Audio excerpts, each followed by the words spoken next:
Seja bem-vindo a mais um Ensino Fiel, o nosso programa semanal de ensino teológico gratuito, cujo intuito é o de nutrir pessoas com as maravilhosas doutrinas da graça de Deus. O episódio de hoje é uma aula do curso recém-lançado Um Guia para a Nova Vida, do pastor Wilson Porte Jr. Este curso se dedica a ensinar as doutrinas essenciais da vida cristã, que, quando bem fundamentadas desde a conversão, equipa o crente para uma vida cristã frutífera para a glória de Deus. A aula deste episódio é sobre a doutrina da Santíssima Trindade. Veremos a importância de entendermos a Deus como Ele mesmo se revelou nas Escrituras: Pai, Filho e Espírito Santo. Não esqueça de curtir e compartilhar este vídeo, para que os nossos conteúdos sempre sejam recomendados a você e também para que mais e mais pessoas possam ser edificadas por meio do nosso trabalho. Ensino Fiel, episódio 109, A Santíssima Trindade, com Wilson Porte Jr., aula do curso Um Guia para a Nova Vida, o qual está disponível na íntegra em nossa plataforma Fiel Digital, onde você encontra reprises de nossas conferências, mais de 100 cursos e mais de 300 e-books da editora Fiel. Tudo isso em apenas uma assinatura. Acesse fieldigital.com.br e faça já a sua assinatura. Olá, seja bem-vindo à nossa última aula, a 10ª aula do curso Um Guia para a Nova Vida. O meu objetivo com todo este curso, assim como com o livro que tem o mesmo nome, é oferecer a vocês as doutrinas básicas para o discipulado cristão. Não se trata apenas de um estudo das doutrinas centrais da fé cristã. Eu acho que até mesmo para o estudo das doutrinas centrais da fé cristã nós precisaríamos de mais tempo, de mais dedicação, de mais estudo, né, de mais livros, eu quero dizer assim, que possam fundamentar tudo aquilo que é central para nós, caso você queira um estudo mais profundo, como por exemplo o estudo de catecismos, o estudo de confissões de fé, um estudo acurado dos credos que são centrais e históricos na história do cristianismo, além de estudos ligados à teologia bíblica e que dizem respeito às coisas fundamentais e centrais. É óbvio que o estudo daquilo que é central no cristianismo vai muito além do que um mero curso, não é do que um mero livro apenas. Mas nós sempre temos que começar em algum lugar. E é importante que esse lugar nos desafie, nos aponte caminhos para continuarmos depois. E eu espero que com este curso e com o livro também, Um Guia para a Nova Vida, você possa ser despertado a estudar de um modo mais fundo, mais profundo, a respeito da lei de Deus, do Evangelho, do Decálogo, do arrependimento, da fé, da cruz, da santidade, da nova vida, dos novos hábitos, da oração, da própria oração do Pai Nosso, né? Do credo apostólico, que é algo que nós vamos fazer agora, e também do batismo e da ceia, e tantos outros elementos que são tão fundamentais para todos nós. Mas eu quero encerrar falando justamente sobre a Santíssima Trindade. E quando eu falo do credo, o credo dos apóstolos, ele é construído sobre a base da Santíssima Trindade. Se você já leu o credo dos apóstolos, esse documento, embora tenha esse nome, ele não foi escrito pelos apóstolos, mas ele foi escrito, ninguém sabe por quem, e é um dos documentos mais antigos da história da igreja, mas é fundamentado sobre aquilo que os apóstolos pregaram e criam. Por isso é chamado dessa maneira. E ele é estruturado sobre a Santíssima Trindade. Creio em Deus Pai Todo-Poderoso, Criador dos céus e da terra. Ou alguns textos, cremos em Deus Pai Todo-Poderoso, Criador dos céus e da terra. Creio em Jesus Cristo, seu único Filho, nosso Senhor, o qual foi concebido por obra do Espírito Santo. E o texto continua. Depois, creio no Espírito Santo. E o texto continua. Assim, a base está aí. No Pai, no Filho e no Espírito Santo. Eu quero começar então refletindo um pouco sobre a pessoa bendita do Pai. Creio em Deus Pai, o Pai onipotente, o Criador dos céus e da terra.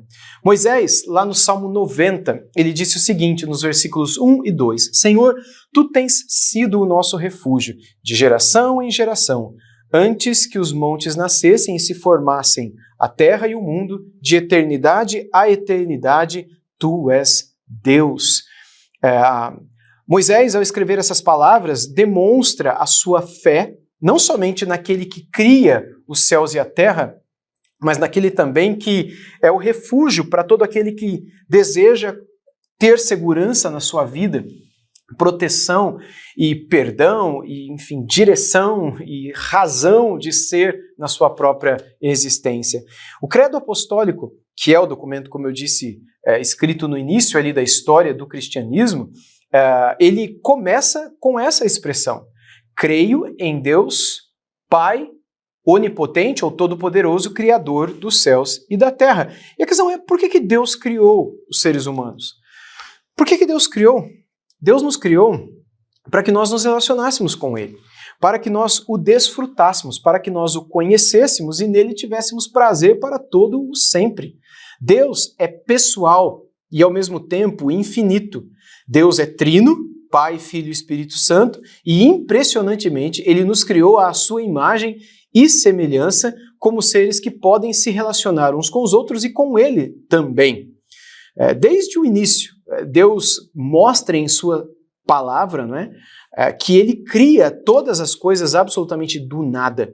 Deus não se valeu de um recurso pré-existente disposto numa suposta natureza etérea ou eterna, mas Ele cria todas as coisas do nada. É ex nihilo, como os latinos diziam, é do nada, do vazio, do não existente. Ele cria o que existe. Ele criou a natureza e cria todas as coisas absolutamente do nada em Gênesis capítulo 1.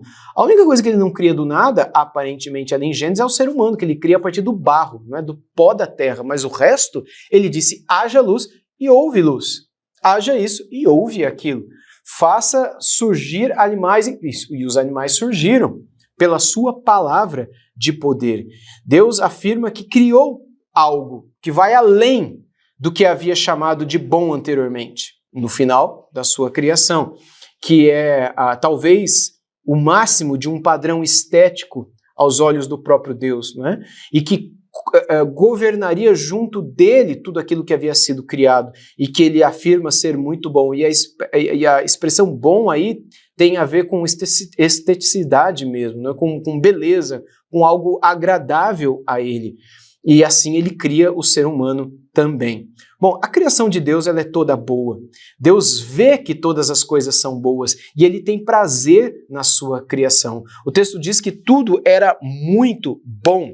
Tov meud, em hebraico, não é? Era excepcionalmente belo, era excepcionalmente maravilhoso, era excepcionalmente estético e útil e ao mesmo tempo delicioso aos olhos. Assim como quando você hoje, e eu também, temos a experiência de olhar para certas criaturas ou certas coisas que Deus criou na natureza e nos encantamos com aquilo. Seja o som poderoso das águas de uma cachoeira batendo na rocha, seja a beleza de uma flor, ou os detalhes ricos numa pequenina joanina, seja o detalhe que for, numa borboleta, ou as características que envolvem uma semente que ao morrer produz uma árvore gigantesca, todos os detalhes contidos na criação de Deus, isso dentro desse planeta que é um grão de areia no universo. E aí quando você começa a estudar sobre o universo, a sua cabeça explode, não é? E o encantamento é imenso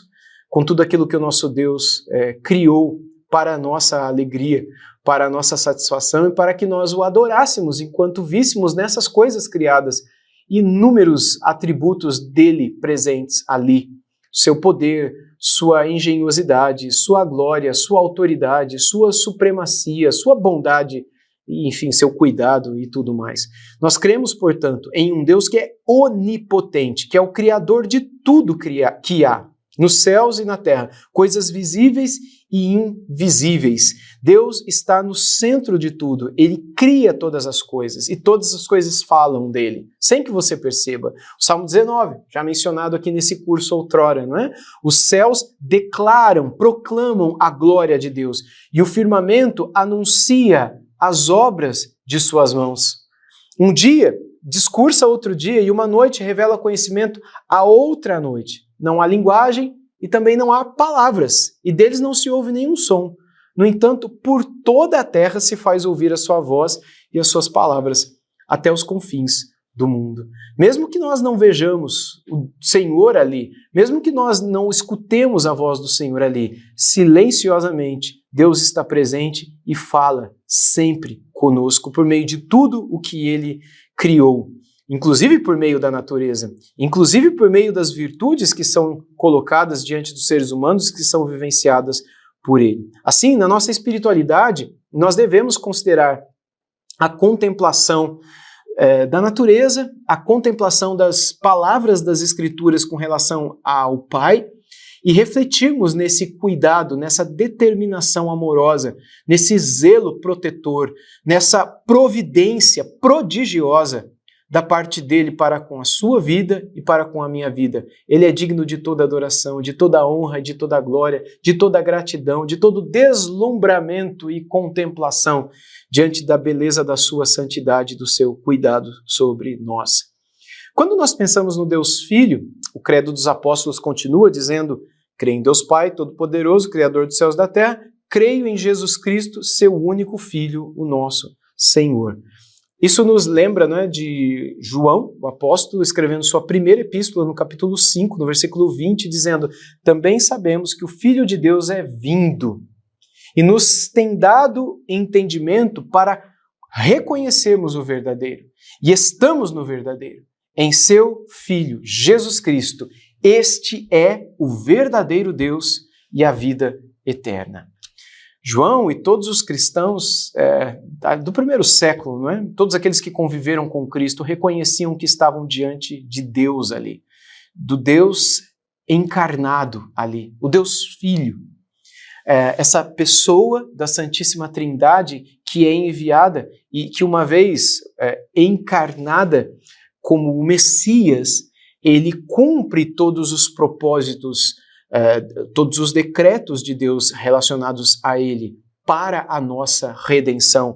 E, portanto, ele é o nosso Rei, ele é o nosso Senhor, ele é o nosso resgatador, ele é o nosso Salvador. Logo após as palavras relacionadas ao Pai, o credo apostólico e o estudo sobre a Santíssima Trindade nos aponta para a pessoa bendita do Filho de Deus. E é sobre a pessoa do Filho que o credo mais se ocupa, e é dito mais sobre ele do que as outras pessoas da Santíssima Trindade. Isso não significa que ele seja mais importante ou menos importante, porque isso de fato não existe, Mas isso significa que nós temos um pouco mais de revelação pelo próprio fato dele ter estado aqui, ter pisado aqui, ter falado e ter feito coisas, E temos inúmeras informações a respeito dele do início, do primeiro até o último capítulo da Bíblia, Portanto, talvez essa seja a razão pela qual o credo dos apóstolos se ocupe mais para falar do Filho do que sobre o Pai e o Espírito. Mas aqui não há nenhuma hierarquia, não há nenhum juízo de valores com relação a quem é o primeiro, quem é o segundo, quem é o terceiro, que é uma opção um pouco complicada de como falar da Trindade, como se um fosse o primeiro, o outro fosse o terceiro, numa espécie de hierarquização. A hierarquização não existe. Quando estudamos a doutrina da Santíssima Trindade, nós cremos que o Pai, o Filho e o Espírito Santo são um só Deus. São três pessoas. É um só Deus que subsiste eternamente em três pessoas. As três pessoas possuem a única essência da divindade. E de uma maneira que a gente não entende, não cabe na nossa compreensão, porque não faz parte da nossa natureza. Por isso é sobrenatureza, é sobrenatural tentar entender isso. Seu cérebro e o meu nunca vão entender isso. Essas três pessoas formam um só Deus e não três deuses. Ok? É um só Deus. Mas são três pessoas. Como? Não sei. Não faço a menor ideia. É impossível. E se você tentar ilustrar isso por meio da laranja, por meio do sol, por meio da luz, por meio da caneta, por meio do... o que for, essas acomodações, elas serão pequenas demais. E talvez algumas até heréticas com relação à pessoa da Santíssima Trindade. Nós não podemos compreender com a finitude da nossa mente e do nosso cérebro, com a limitação do nosso intelecto, a essência do ser de Deus. Isso é impossível para nós, Mas nós podemos crer que assim Ele é. E podemos desfrutar em comunhão com Ele daquele ou daquilo que Ele é. O credo diz: creio em Jesus Cristo, seu único Filho, nosso Senhor, o qual foi concebido por obra do Espírito Santo no ventre da Virgem Maria, nasceu da Virgem Maria, padeceu sob Pôncio Pilatos, foi crucificado, morto e sepultado, desceu à mansão dos mortos, ressurgiu dos mortos ao terceiro dia, subiu aos céus e está assentado à mão direita de Deus Pai Todo-Poderoso, de onde há de vir para julgar os vivos e os mortos. Todas essas expressões relacionadas a ele é o único filho, o Filho unigênito, ele é o nosso Senhor, ele foi concebido por obra do Espírito Santo no ventre da Virgem Maria, nasceu da Virgem Maria, padeceu sob Pôncio Pilatos, a crucificação, a morte, o sepultamento, a sua ressurreição, a sua ascensão à glória, o fato dele estar à mão direita de Deus Pai Todo-Poderoso, intercedendo por nós, de onde ele há de vir, portanto, o credo é escatológico também, para julgar os vivos e os mortos, nos aponta para Jesus, Deus homem. Para Jesus, verdadeiramente Deus e verdadeiramente homem. Antes de qualquer coisa, é importante que a gente afirme que Jesus Cristo é totalmente semelhante aos seres humanos e totalmente semelhante a Deus. Ele é verdadeiramente homem e verdadeiramente Deus. Não há nada que falte em essência da divindade em Cristo Jesus. Assim como também não há nada que falte da humanidade ao Senhor Jesus. E é importante que a gente se lembre que Jesus não possuía a natureza pecaminosa, porque essa originalmente não pertence à humanidade, ao ser humano. O ser humano herdou isso por conta da queda do primeiro ser humano, mas ele não foi criado assim. E em Jesus nós temos o ser humano perfeito, como ele deveria ser, que foi tentado, mas que não podia pecar jamais por ser o próprio Deus. E esse é Jesus, o único Filho de Deus, o Filho unigênito, o eterno com Deus. Ele é eterno com o Pai, que não tem início e nem fim, verdadeiro Deus, de verdadeiro Deus, como lemos há pouco em 1 João capítulo 5, versículo 20, e a verdadeira vida eterna, que, uma vez enviada ao mundo, nos abre as portas para desfrutar dele para todo o sempre.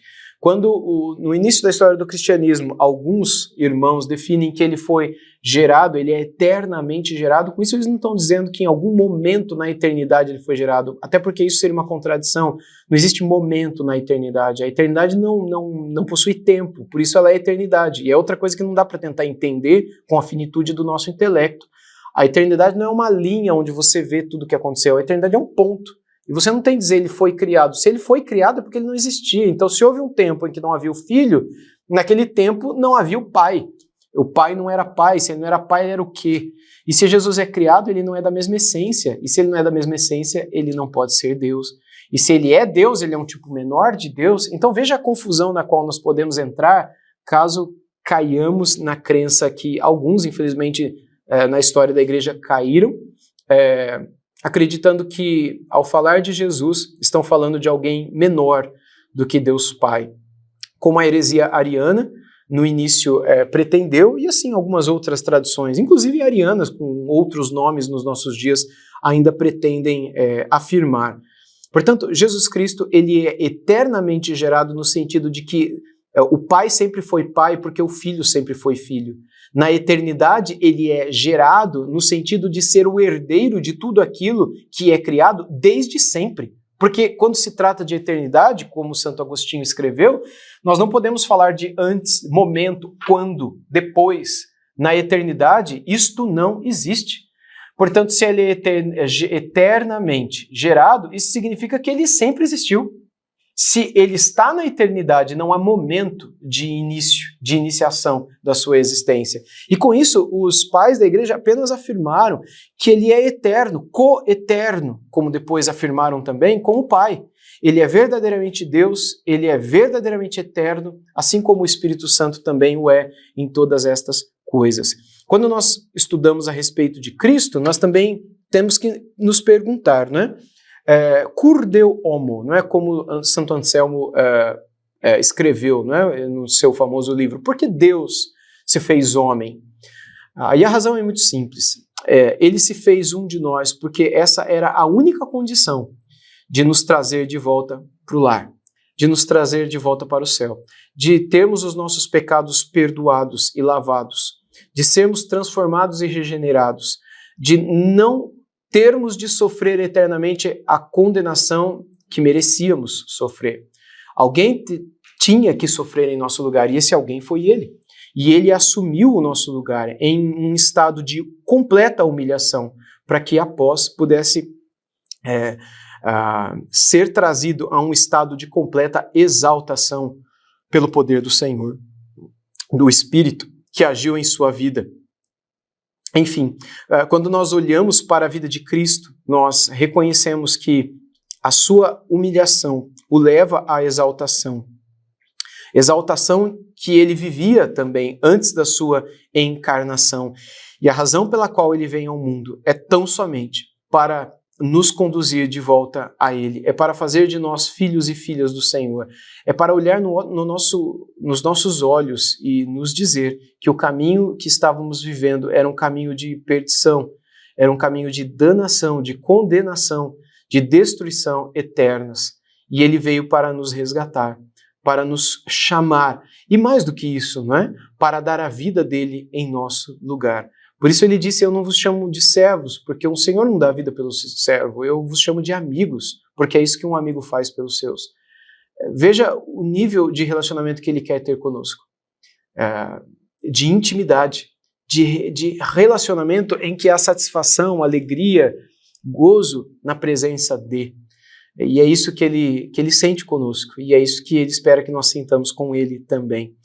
Há muito que se estudar e se falar a respeito do nosso Senhor e Salvador Jesus Cristo. Eu diria que nenhum curso com outras 10 aulas, com 30 ou 60 minutos cada, esgotaria tudo aquilo que poderíamos falar a respeito do nosso Senhor e Salvador Jesus Cristo. Como o apóstolo João escreveu no final do seu evangelho, se tudo o que ele fez e falou fossem escritos, nem no mundo inteiro se caberiam os livros que seriam produzidos.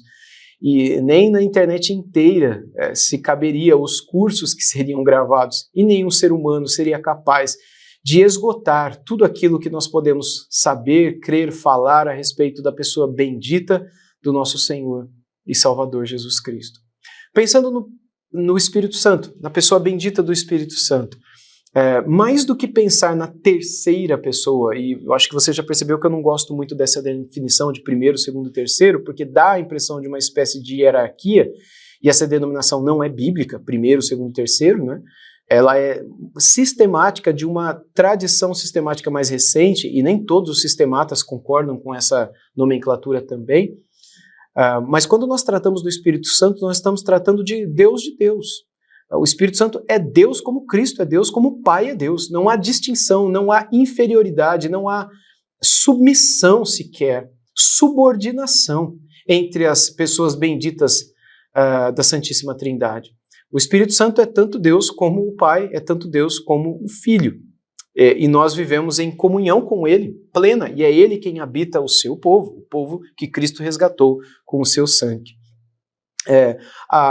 A descrição da Trindade fica claro para nós em várias passagens da Bíblia. Embora a palavra Trindade não apareça em nenhum lugar, mas, por exemplo, 2 Coríntios 13, Paulo diz, a graça do Senhor Jesus Cristo, o amor de Deus, Pai, e a comunhão do Espírito Santo sejam com todos vós. Portanto, o Espírito, ele aparece nas Escrituras, como, por exemplo, no batismo de Jesus, em que o Filho está nas águas, uma voz do Pai fala dos céus e o Espírito em forma de uma pomba desce sobre Jesus. Nós vemos ali também a Trindade sendo, de alguma maneira, manifestada, né?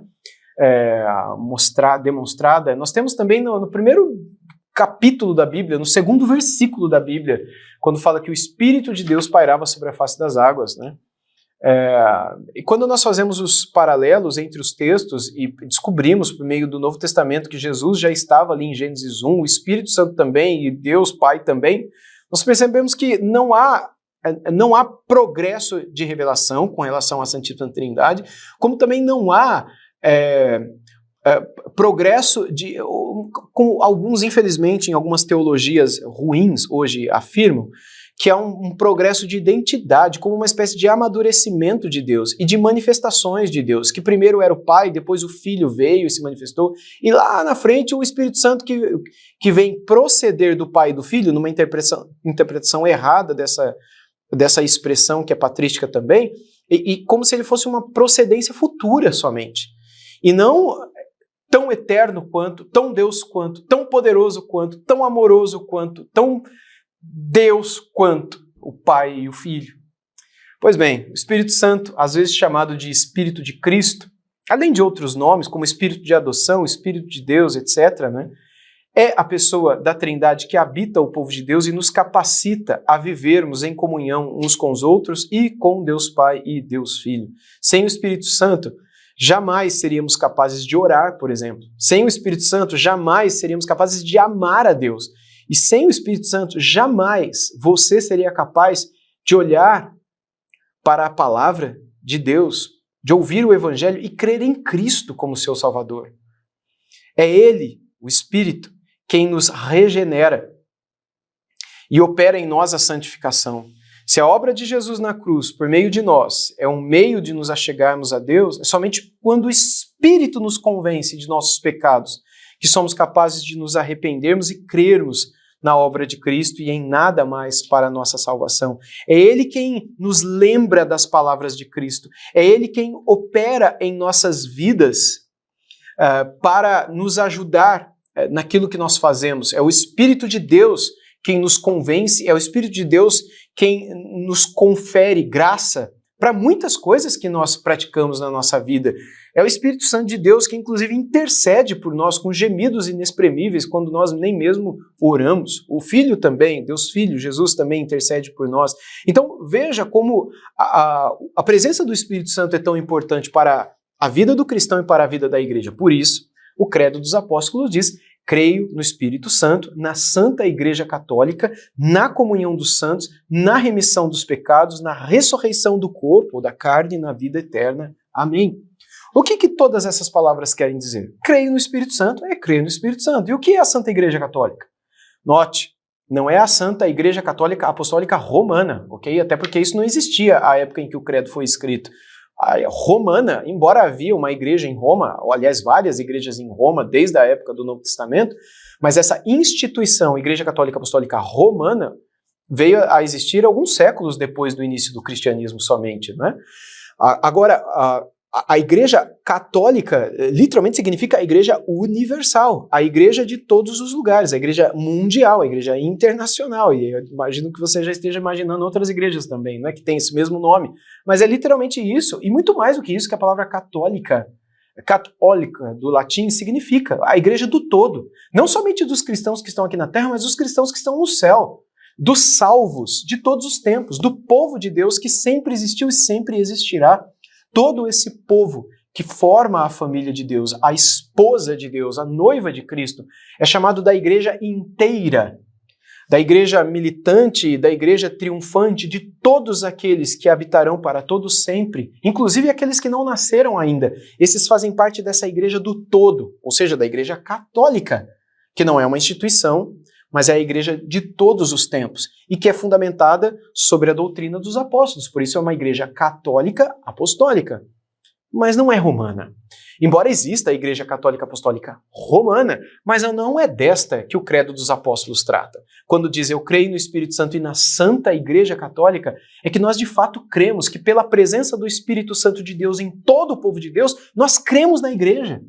Nós cremos que ela é o corpo de Cristo e cremos que o Espírito habita o seu povo. E é a razão pela qual esse mundo é preservado, é a razão pela qual o Evangelho tem triunfado e muita gente tem conhecido a graça de Deus no nosso tempo. Não somente cremos nisso, mas cremos na comunhão dos santos, que só é possível pela presença do Espírito Santo nas nossas vidas. Cremos na remissão dos pecados, porque o Espírito Santo nos conduz a isso. Ele nos convenceu dos nossos pecados, da justiça e do juízo, como Jesus disse que ele faria. Ele nos conforta, ele nos consola, ele nos exorta, ele nos lembra, ele nos ensina, ele nos confere dons para que nós nos edifiquemos uns aos outros e juntos cresçamos para a glória de Deus. E por que cremos na ressurreição da carne e na vida eterna? Porque o Espírito Santo de Deus nos deu a graça para acreditarmos em todas essas verdades. Portanto, nós cremos em tudo aquilo que a palavra de Deus nos ensina a respeito do Espírito de Deus que habita em nós e que nos garante tudo aquilo que é a nossa firme convicção, a nossa firme esperança com relação aos últimos dias.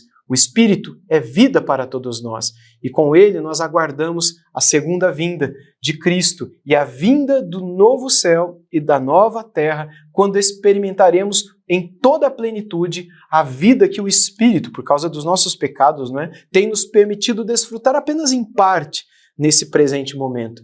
Que o Espírito Santo de Deus continue a soprar sobre o seu povo. Que o Espírito Santo de Deus continue a guiar a sua vida, a te proteger, a te ensinar, a te consolar e a interceder por você e por mim até aquele grande e glorioso dia. Que Ele continue a nos despertar para as coisas do alto e a nos vivificar para a nossa alegria e para a glória de Deus. Muito obrigado por ter caminhado comigo até essa 10ª aula nesse curso de um guia para a nova vida. Na verdade, essa é apenas uma introdução. Eu espero que a partir daqui você continue a estudar mais e mais a respeito das sãs doutrinas que vão não só ser alimento para a sua alma, mas vão fazer com que você seja cada dia mais parecido com o Filho de Deus também. Deus continue abençoando a tua vida. Obrigado por ter nos acompanhado em mais um episódio do Ensino Fiel. Não se esqueça de avaliar ou curtir este episódio e de compartilhar também com outros irmãos. Até a próxima, que Deus te abençoe!